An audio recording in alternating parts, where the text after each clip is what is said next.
factual, and humorous. It's one-on-one.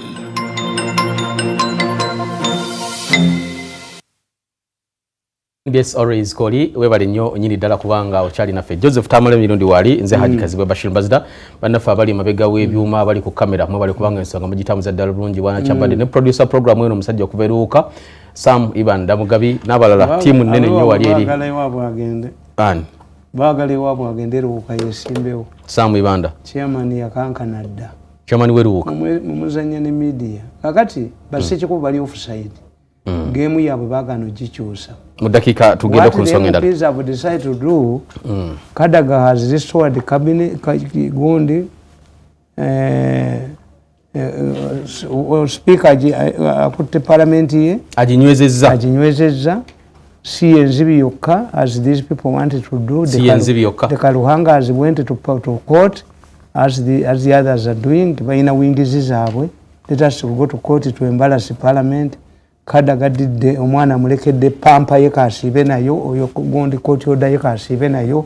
It will warn other judges not to meander into where they are not needed. You seem to have a personal attachment with the person of Kadaga. No. Don't you? Manyima afu ya bwerwana. Kakati baba n'abasajja kye bakoze bafunye milioni 10 oba mmeka. Nze what I'm saying nti namwe sente zino zimweboze. Twalina ekibiina nga bakiyita ekitongole bakiyita NPAD. Banka yakuwe ya UDP neekwa. Ne batunda n'asesera nange nakulayo ennyumba. NPAD. Kakati tudde mukomyawo ebyo. Why don't you capitalize banka z'abasudde kuleni banka neno gundi banka y'abakiga. National Bank of Commerce. Zinendala Greenland bananyiniyo tebafaayo. Gundi mulimu abali active balinga babiri nsoboga musomesa and others boba sirise eno tefe bana b'emmengo be baje sokolera baje bira so gofunya wa nti abantu babulijjo mu confusion ya Kadaga ne parliament bafunyemu kati ababaka parliament they are feasible now wow COVID ono alese ebintu bingi nnyo ebibadde bitasuubirwa ebibadde bitalowoozebwako of course batuga it's a new normal bintu bingi ebiriwo twakitegedde ku lunaku olwa Sunday nti office ya Prime Minister bwe yateekawo akakiiko akavunaanyizibwa kukuŋŋaanya obuyambi okulwanyisa ekirwadde kya COVID-19 omukulu Emmanuel Katongole yatuwandiikidde ekiwandiiko ng'awandiikira abakulira ebitongole amakampuni n'ebibiina ebirina abakozi nga basaba nti banoonya ssente obuwumbi nga 30 nga bateesa nti lwakiri buli mukozi ekitone ennyo aweeyo omutwalo gumu bwe guti omutwalo gumu guyambe mu kulwanyisa ekirwadde kino. Tamale gwe olina omukisa simanyi oba mukisa kiki toyina bakozesa omutwalo gwo gujja kuba safe. Zendi kasimu. Goli ku kasimu ndozawo tebakasalako. Naye abantu abalinga nze n'abalala abakozesebwa omutwalo gwolekedde okutuuka ku bugende. Is it an order or a request? They are appealing. It's an appeal. Yes, they appeal. You reject it. It's not mandatory. Is it it's worth not the head reject? Of civil service to tell you. Katongole is widen using it. Yagamba yasabye. Oba mukola kyagaaniddwa. Ekibumi kigana nga mukigana.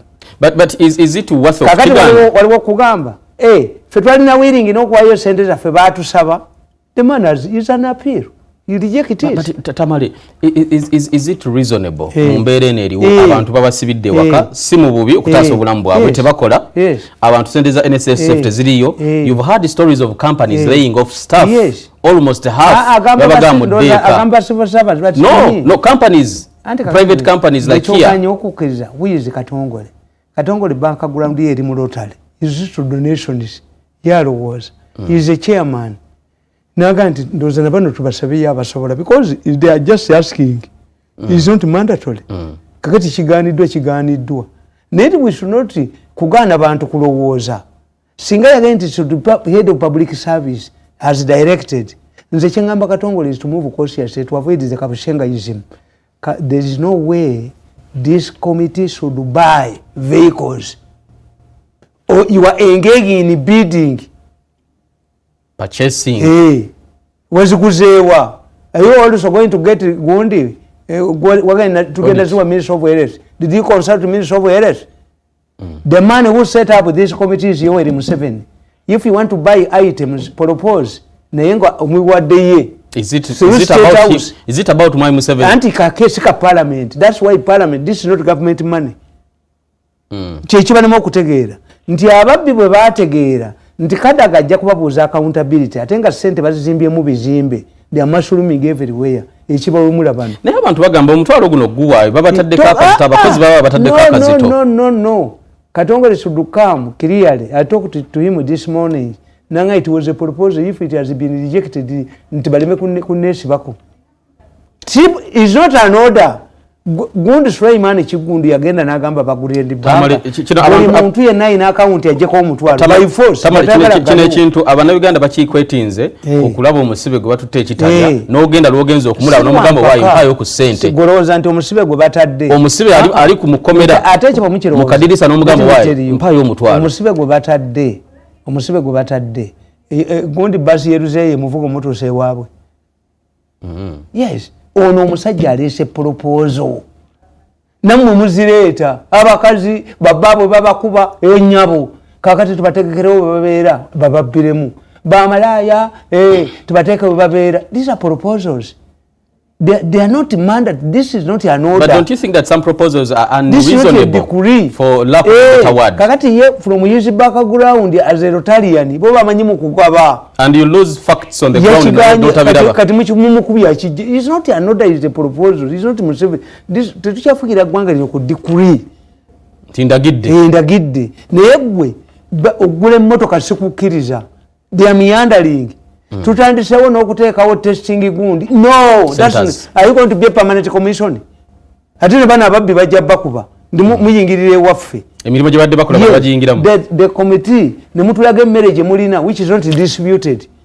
Are you storing for us in the future? So committee njirabamu kabushengayizimu makubu yayizimu. Ate gundi yagaana Sudiru yaganti nga kukyaliko kabushenga ne makubuya beyawabira mu koti nga bamufeze tayinza kuleetayo kintu yabaleetayo katono. Kati why don't these people respect themselves and go? But as you talk about those people boyogeddeko abo ababiri president yabasiima Tamale n'atakusiima n'atakusiima teyalonda Tamale abo yalonda yalonda kabushenga n'alonda makubuya n'abateeka akakumanya obuyambi advisor kwa Kampala n'engana nanteeka no mu advisor mu president's office nagendayo. No.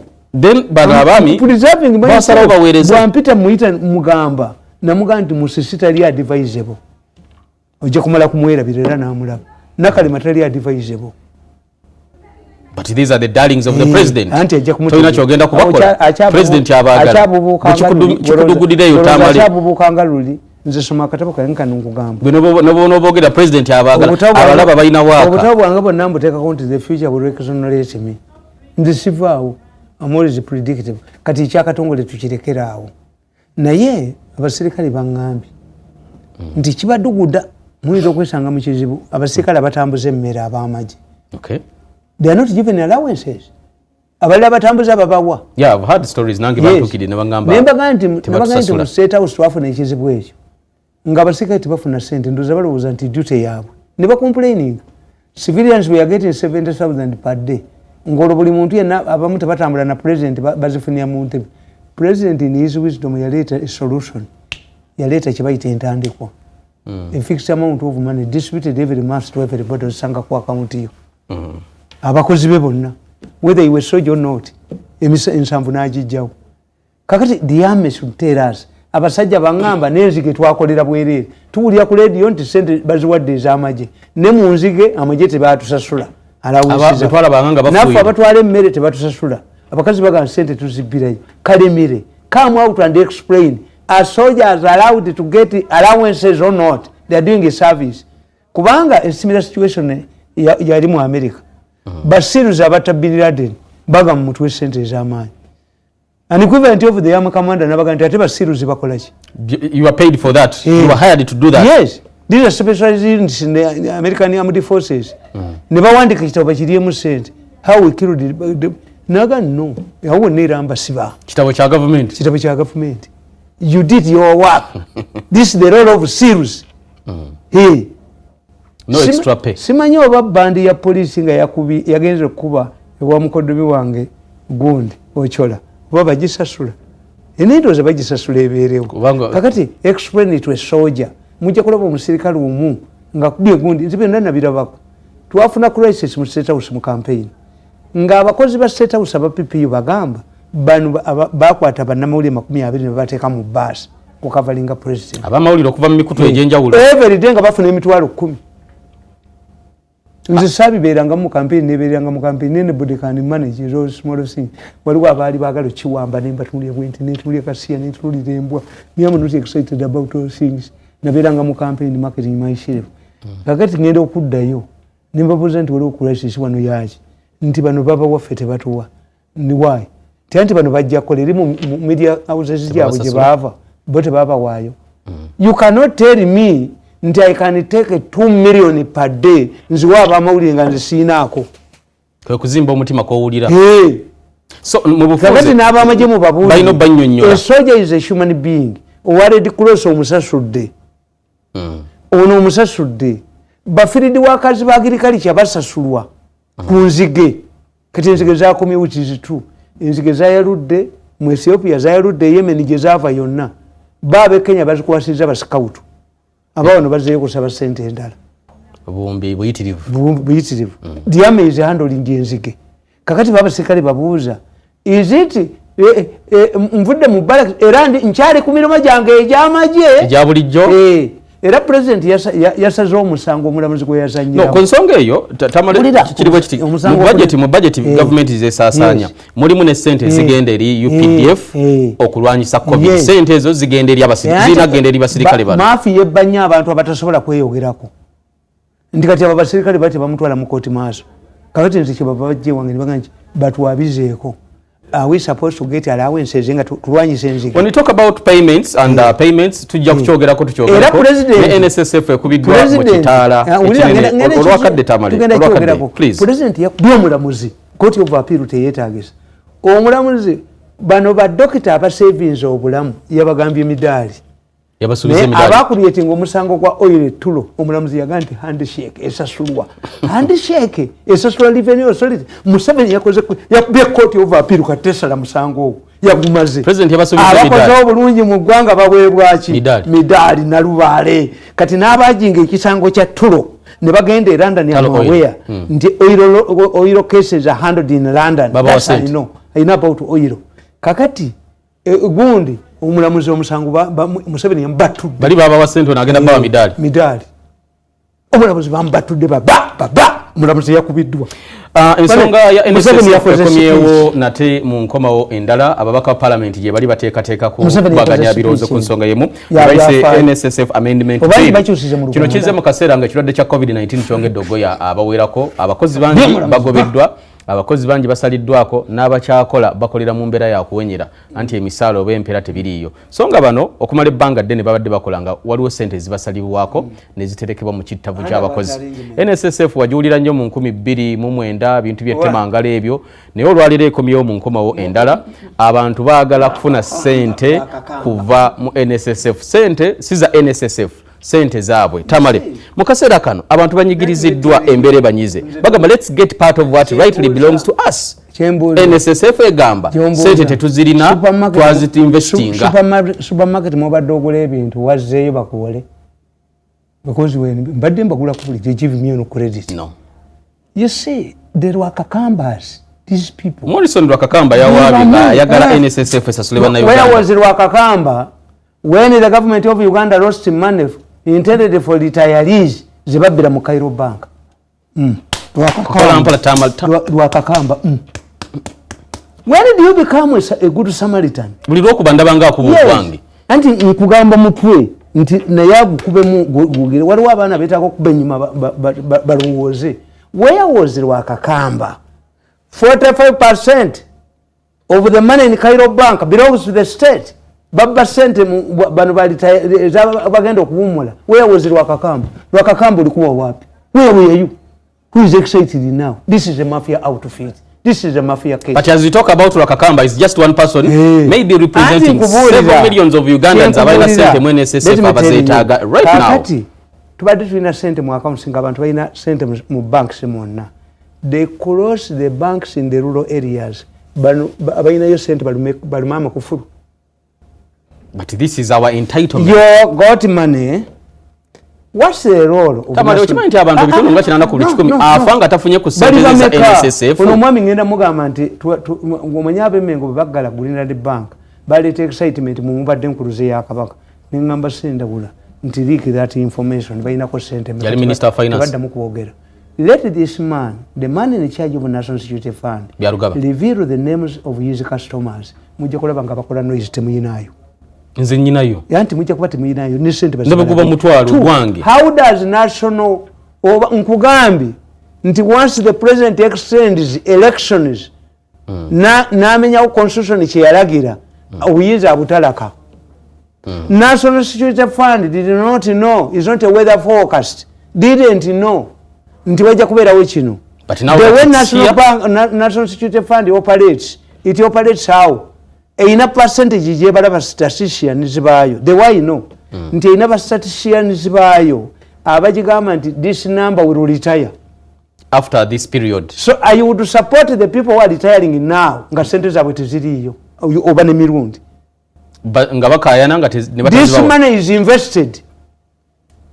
National Security Fund is given powers to invest in treasury bills, in bonds, kubanga sente zo zirina okugoba amagoba, zirina okutambula ne inflation. Do you accept Tamale that we are living in a crisis? Tamale, do you accept that we are under crisis? The other day was in Uganda Investment Authority, the other day was there. Wakakamba. Let's get off Wakakamba. I'm from Harvard. No.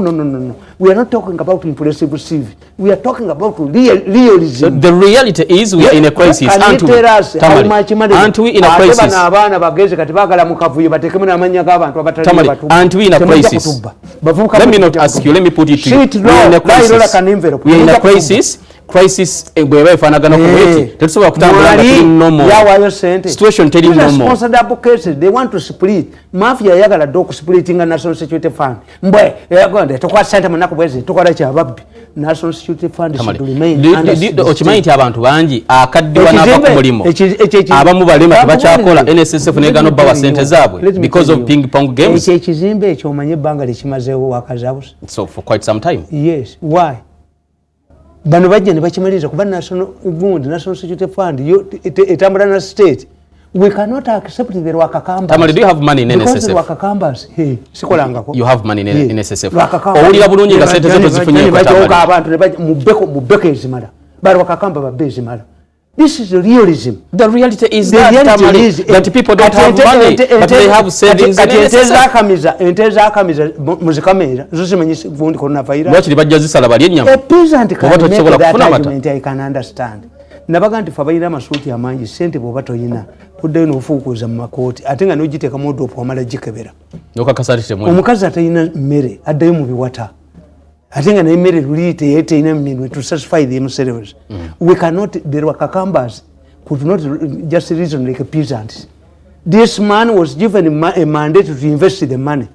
Now it's time for sente zani zo Tamale zanga ziterekayo naye mwasomera muherere basajja mmwe. You see ekita obwongo obusiru butta obwongo gundi obwongo bufa obusiru obubbi ne butta obwongo ankiza yatetta obwongo nti bwoba oli mu jaamu erayini gyovaamu ate yeetambula ate noddayo kate emmotoka yo yeyavuddewo. Yes. National Security Fund kanzirire mwako akubire remix obera mu jam ng'omutwe gwo gumaze okwononeka anxiety nova mulayi nodda mweno olabirira ine etambula ate n'ogiddamu weerabira nti ate emmotoka eyiyo yeyakuliyetire space ono mwabadde. Kati you tell me if I'm an intellectual I did the senior impressed mo Harvard simanyani I've seen stupid good educated people. One, National Security Fund collected the money and was given a mandate to invest it. How much liquid does it have? Let them sell babitunde ebyo investing cent. Ani anagula mbwe nyumba ya Ham bagenda kugitwala according to Kabushenga bank egenda gitwala. Enyumba ya Ham bagenda gitunda, there is a willing buyer. Enyumba ya Ham egenda kumenyebwa kubanga yagizimba mu nyanja kakati oli yali agenda ogigula ebintu bisatu kusongemu be contradicting. That's why Museveni does not contradict himself. The moment you see an educated person reasoning like a peasant, run away. And when you see a peasant reasoning like an educated person, until you see national, before you come to me, National Security Fund is mandated to invest the money. But before you tell that, me, I want be mindful about the people that saved the money. Let an intelligent man tell me, Mr. Mirundi, the way National Security Fund operates, it must give this amount of money in a liquid form. This is what we are asking. According to National Security rules, so Tamale, mubufunze ogamba nti abatereka sente mu NSSF baleme kuzibawa. Ate bazijewa. Confront Parliament. Create a fund instead of wasting money mu bino bye babba emirena baayo. This money, and you know, this is supplementary. You don't have trade unions. No. The people who influence the president are the mafias. Who go to him? Tamale, mubuta wa bantu sente. Tugende mpola mpalo dakika tejawula. Mubuta wa bantu sente za NSSF. Is it because terina sente oba teri willing? Ati the same mogezi wa National Security Fund. Nga analyst. But I must be an informed person to come here. Oloza tebaina sente oba willingness yetaliwo. Government when they collect money, do they keep it there idle? They invest. They invest. What happens to the investment? Investment brings returns and profits. Let an intelligent man tell us. Kubanga do you know that I'm an expert on trade unionism? I'm a highly trade. Yeah, you are an expert on a lot of things, yes. Tamale. Nasoma trade unionism. Like you say. When you wanted to go on a strike, you must know, is the company in a position to give us money? When you go on a strike, you even talk to allied workers. Ntifa bakubi ba mawuli okwediima. Saturation nesigalange ekola ne printing bayinza hiring aba mercenaries. Ekitegeze bera total lockdown. Kakati before I confront the manager of National Security Fund, I must find out they are mandated to invest the money. The only people who must go, whom I must support immediately, is those who have retired, because you must have data who should retire and at when. That money must be there. Niyo ganti mwena mujjo mulundi gumu nti is going to a bank. In fact, nazino bank zino zisentinary zani. Once you open up national zinzo collapsinga. As I fight for the Kureni Bank and the National Bank of Commerce. Even these existing banks are artificial. Because once you open, people will just come in at once. But ejagwa. Bank ejakugwa. The government must invest in. Do you care about the bank or any cent? I would rather care about the owner of the money, not the institution. Kakati kwe toli mawulire. Abamawulire bakuga nti batusasula emisala mitono bano bazijewa. Bazijewa. Tebalina bulango. Bazijewa. You must understand that this makes money. Kubanga mwe ekibakola obubi nti mafia wonna ejja nebazanyira ku bwongo because you are gullible. Nti mwala wange brain white abadde amukozesa. Did you tell us nga China sende? You used to be proud that mwala wakole w'omugagga kati wa making noise to us. That's rubbish. Lekirungi Tamale ekyo. When do we trust you? Do we trust you? Bamwagalako ekintu kimu. Baagala president yamujjeko abasirikale. Brian White. Mafia kyeyagala kyokka, they will set on this. But who is he? Tamale Mirundi yagenze mu Simba ng'akalakala ne mundu bukedde yakuba kulubya. Nga tamanyi nti anvuga musirikale. Kya bulijjo kuba ne mundu. Anvuga musirikale. He knows whether you have a gun or not. Ne bagenda wa president. Mirundi is heavily armed. Ayina enyondo, ayina emundu, ayina n'ekidomala kyasiri. Manyi Museveni bwe yabagamba. That's very good. Ayokyeko omuntu ogwo oba akubeyo omuntu omwesasi nja muhandulinga n'okusinga kitatta. Bo bali bagala kubayo bagamba Museveni orders Mirundi to be disarmed banzite. So I know what they mean. These people have been fighting to split National Security Fund. They were Wakakambas. Wakakamba tell us, what have you done in your company? What have you done in Uganda Investment Authority? But I think the whole issue of NSSF tuba tujononye bwe tujifunza tukirya ku muntu omugabo. Anti nkubulya you know them. No Rwakakamba mutono nnyo kusonga ennene eno. This tukita simali. Is just mafia ina base y'omuliro. Bekufulumira wano negenda mu parliament. Tamale kufulumira tugenda njagala kukindoza ya Tamale ku nsonga ya Brian White. Fight you. You will fight them. Yeah. We shall fight you. We shall expose you. Let's come down. Niba tujoka kyuka ne bajoka eggwanga lyonna ne baliteka ku bunkenge. Na bali kabutula we butudde mu hotel nze kakati kanumbe National Security Fund nze ngeze kulumba kataga kakati atenze ngeze kulumbe no change the paradigm You younger people change the paradigm. Mafia has changed the paradigm. Abantu bajja kukkiriza bajja okugamba. You are tough talking. Yes. Abaana abo tubakoye okuteeka ensi ku bunkenke. Parliament bagiteeka ku bunkenke. Abaana security babateeka ku bunkenke. Abatakisi babateeka ku bunkenke. Group yemu. Ababoda boda ndio babateeka ku bunkenke. Why didn't the president order them to register? Buli mwali temi twale 5. People are tired of the mafia. People are tired of the mafia. Mafia abantu bagikoye one. If I was not a host, I would uzizake ngule. Ngezi. Uchayina chongamba ngezi. Wakamba na ilo like an envelope. Tamale anobye. Tutagala kuuzika wano nga tufunye kirozo cha Tamale mirundi ku nsonga ya maybe ana coming down. Ku nsonga ya Brian White. Brian White ayambala kukofira ngakako. Actually yakopagwe. Guwa soko kwambala kukofira ako. Now is in trouble. You just said this Tamale. Nti bamukuba kumuja ku president. Who is he in this country? Akola chi? Tamale, hold kutegera chokola Tamale. Nentegera wali presidential press secretary. Nentegera oli political analyst. Oli yagamba abantu nti ava Italy nga ne visa teri mu passport ye eraga nti yagenda Spain. Who is he? Who is entitled to security? And Ugandan? In danger. Gwa basabayo ne babakuma. Sibetaga. He need to mugera rubbish. No, who is he? Tuli mu coronavirus. Omwana nge bamukwata. Omwana we musiru yaddeyo bamukwata kati mudize yedala musibalu jegera abereyo bamukwata. Because you are stupid. Tugamba omwala bajjamu embuto oba 2 oba 3 mu myezi 2. Ba doctor bali wabazijjamu. Tell us the doctors. Oluzalewa bafi abako Brian White. Toba kubawa amawulire na musiramu wali badde mu binyo. I'm telling you. Assalamu alaikum. Tunaseka n'omundi oguddako. Kuba you don't ask the questions. Okuba obulungi. Mweraba. It's deep, hard-hitting, insights straight from the corridors of political power. Factual and humorous. It's one-on-one.